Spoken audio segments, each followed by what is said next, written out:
بسم اللہ الرحمن الرحیم۔ تو مدنی قاعدے کے اندر پیج نمبر 27 ہے، سبق نمبر 12 ہے، اور سبق کا موضوع ہے نون ساکن اور تنوین کے قاعدے۔ اچھا، نون ساکن کسے کہتے ہیں؟ نون ساکن کا آپ کو علم ہوگا کہ جس نون کے اوپر جزم آ جائے،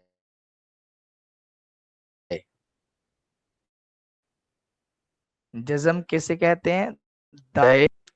اچھا، نون ساکن اور تنوین کے چار کہتے ہیں۔ تو تنوین کیا ہوتی ہے؟ تنوین کہتے ہیں دو زبر، دو زیر اور دو دو پیش، زیر دو پیج۔ اس کو تنوین کہتے ہیں۔ یعنی یہ سبق میں یہ بیان ہوگا کہ جہاں پر بھی نون ساکن یا تنوین آئے تو وہاں پر ان چار قاعدوں میں سے کوئی ایک قاعدہ ضرور لگے گا۔ وہ چار قاعدے کون کون سے ہیں؟ اظہار، اخفاء، ادغام، اقلاب، یہ چار قاعدے ہیں۔ آج کے سبق میں ہم صرف پہلے دو قاعدے پڑھیں گے، اظہار اور اخفاء، ٹھیک ہے؟ تو ان قاعدوں کو ذرا دیکھیں۔ پہلا قاعدہ اظہار۔ اظہار کسے کہتے ہیں؟ اظہار کا معنی ہوتا ہے ظاہر کرنا، ٹھیک ہے؟ اور اخفاء کا معنی ہوتا ہے چھپانا۔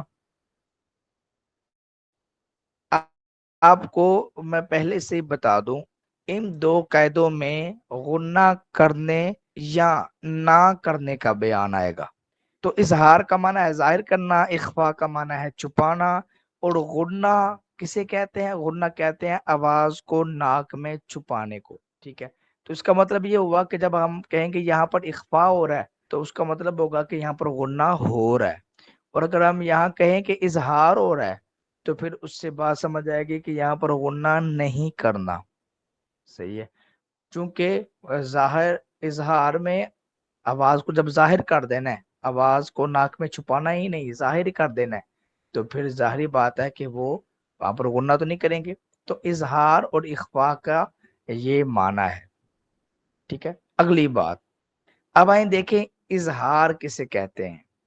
تو اگر آپ چاہے اوپر دیکھ رہے ہیں لیکن آپ ذرا جو ہے نا وہ توجہ سننے کی طرف کریں تو پھر آپ کو بات ذرا جلدی آ جائے گی۔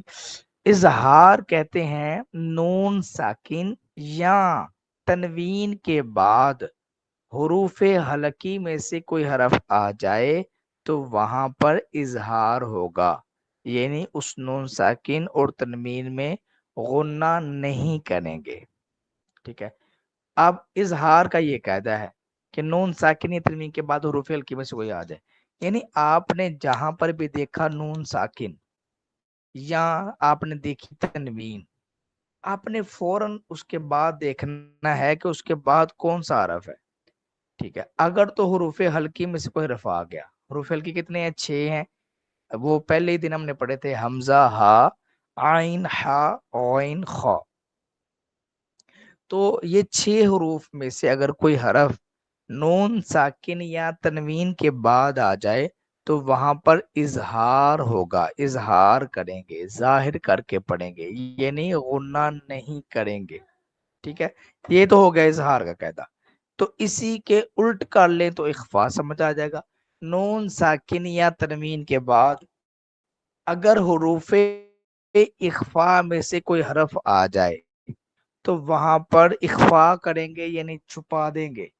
چھپانے سے کیا مراد ہے؟ یعنی آواز کو ناک میں لے جائیں گے، تو آواز کو ناک میں لے جانے سے وہاں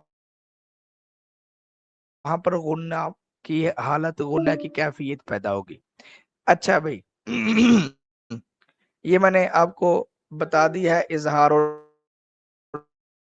اخفاء 15 ہے، اور وہ یہ ہیں: تا، ثا، جیم، دال، زال، زا، سین، شین، صاد، ضاد، طا، ظا، فا، قاف، کاف۔ یہ 15 حروف ہیں، ان کو حروف اخفاء کہا جاتا ہے. تو اگر نون ساکن تنوین کے بعد یہ 15 حروف میں سے کوئی حرف آ جاتا ہے تب تو وہاں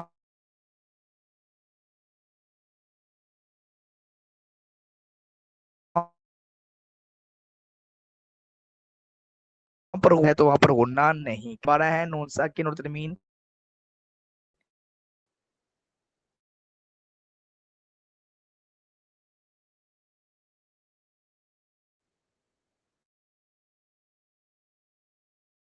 اظہار اور اخفاء.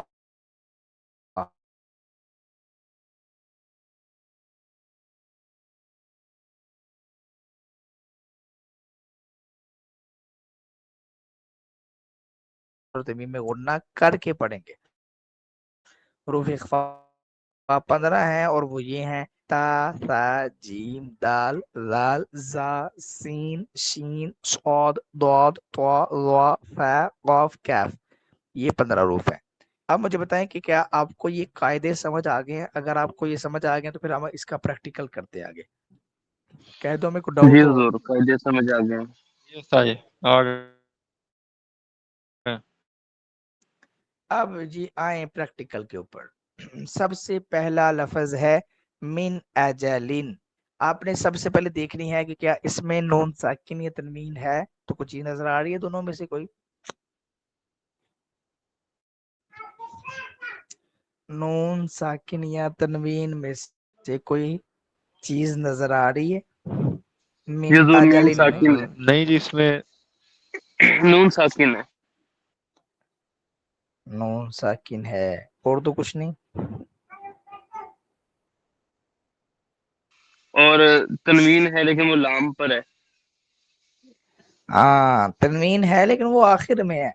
تو ہم نے صرف اس نون ساکن تنوین کو دیکھنا ہے کہ جس کے بعد بھی کوئی حرف ہو.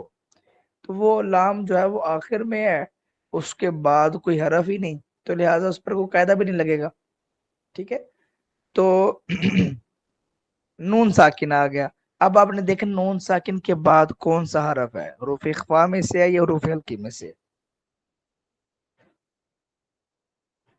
جی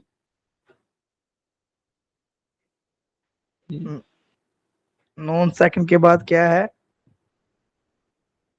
نون حروف ساکن کے بعد اخفاء میں سے الف ہے. الف. نہیں حروف ہلکی میں سے ہے. ہلکی میں سے حمزہ. ہاں ہلکی میں سے حمزہ ہے. حمزہ ہے کیونکہ یہ الف نہیں ہے. الف کے اوپر جی جب کوئی حرکت آ جاتی ہے تو وہ الف نہیں رہتا. تو یہاں پر حروف ہلکی میں سے حمزہ آ گیا ہے تو اظہار کا قاعدہ لگ گیا جی پہلا. اور یہاں پر غنہ کریں گے یا نہیں کریں گے؟ گناہ نہیں کریں گے. ظاہر کر کے پڑھیں گے یعنی غنہ نہیں کریں گے. اس سے اگلا دیکھیں جی من ہادن. نون ساکن تنوین میں سے کوئی ہے؟ جلدی جلدی بولتے جائیں. جی نون کہ حضور ساکن اس کے بعد حروف ہلکی آ گیا ہے، اظہار کا قاعدہ.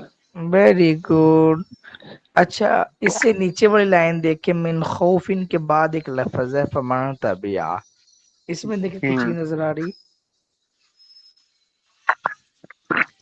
نون ساکن یا تنوین میں سے کوئی چیز نظر آ رہی؟ جی نون ساکن ہے لیکن اس کے بعد حروف ہلکیہ نہیں ہے. تو کیا ہے اس کے بعد؟ نون ساکن کے بعد کون سا حرف ہے؟ تا ہے، تا زبر تا. تا حروف ہلکی میں نون سے ہے یا ساکن اخفاء میں سے؟ حروف اخفاء میں سے ہے. اخفاء میں سے. غنہ کریں گے یا نہیں کریں گے؟ گناہ کریں گے. بالکل چھپا کے کریں گے پڑھیں جی. گے. اتنی سی ہی بات ہے. اس سے اگلا لفظ دیکھیں من ثمراتن.